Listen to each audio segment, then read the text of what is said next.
Hi guys! So, magluluto tayo ng ginisang patola na may miswa. So, saan nga ako hanap ng mga ingredients? Oh, ano yan?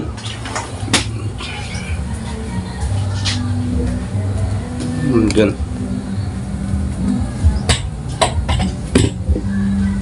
Ano yun?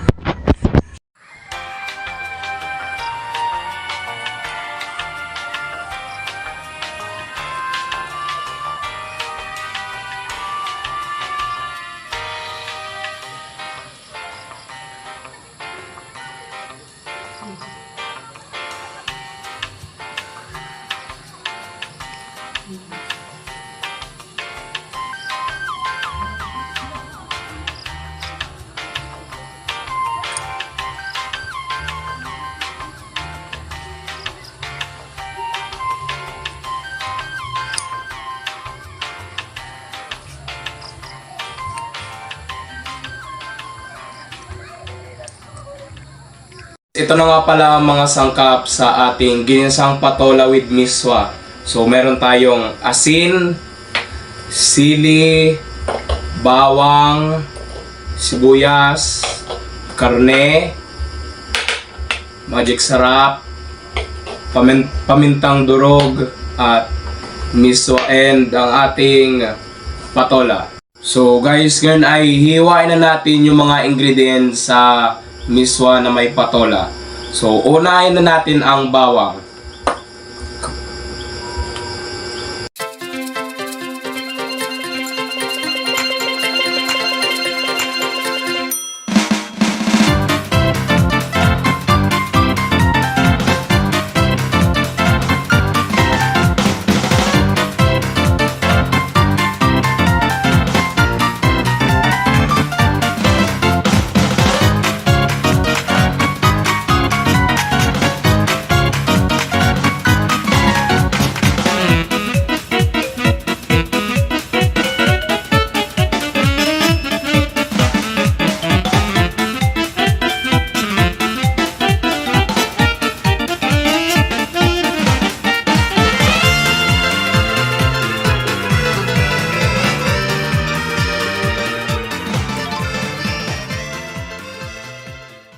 So ngayon ay huhugasan na natin yung karne at patola.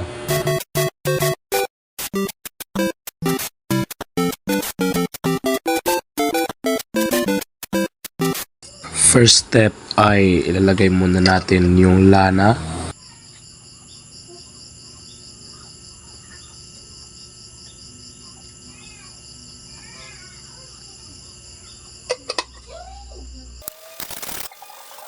Kapag mainit na yung lana ay ilagay na yung karne upang lumambot.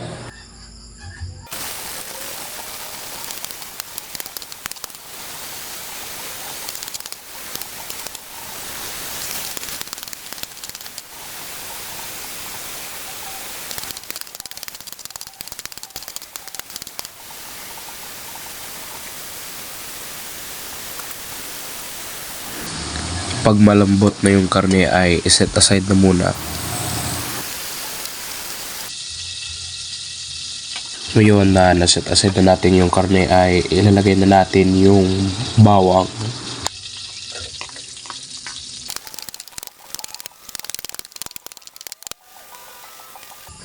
Susunod ay ilalagay na natin yung sibuyas.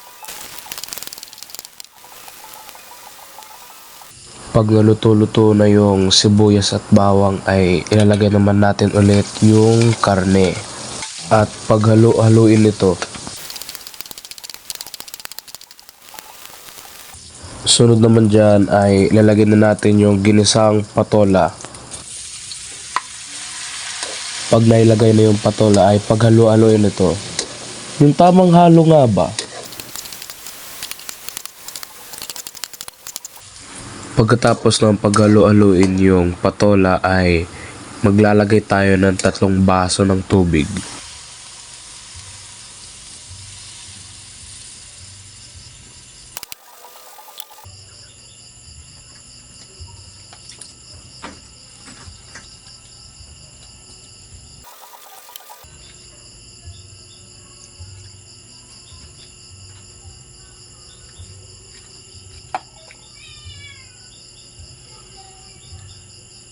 Pagkatapos ng lagyan ng tubig yung patola ay maglalagay tayo ng asin.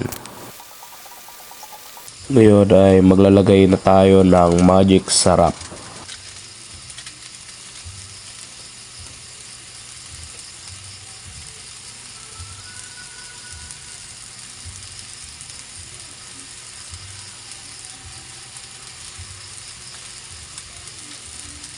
Kapag nailagay na yung magic sarap ay maglalagay naman tayo ng paminta.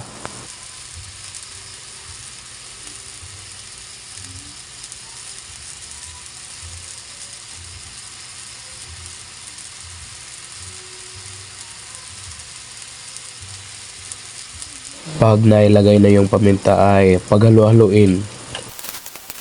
Yun ay papakuluin natin ito.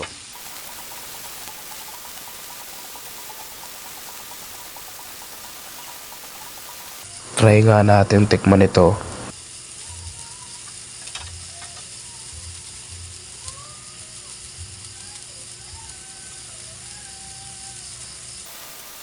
Masyado itong matabang kaya lalagyan natin ito ng kaunting asin.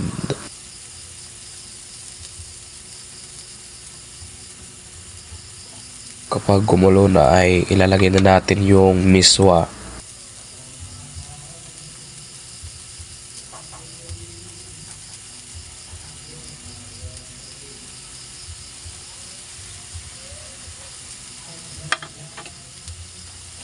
Kapag nailagay ng miswa ay isusunod na natin yung sili. Kapag nailagay na yung sili ay paghalo-haluin ito. Hayaan nitong pakuluin hanggang maluto. So guys, ito na ang ating ginisang patola na may karne. Guys, so tingnan nyo.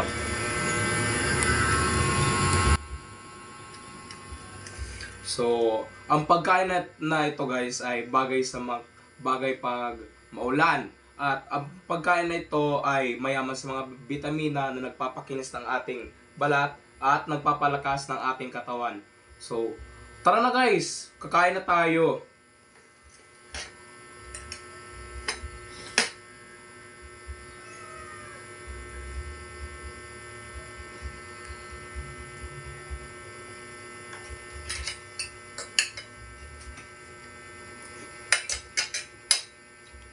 Ang sarap guys.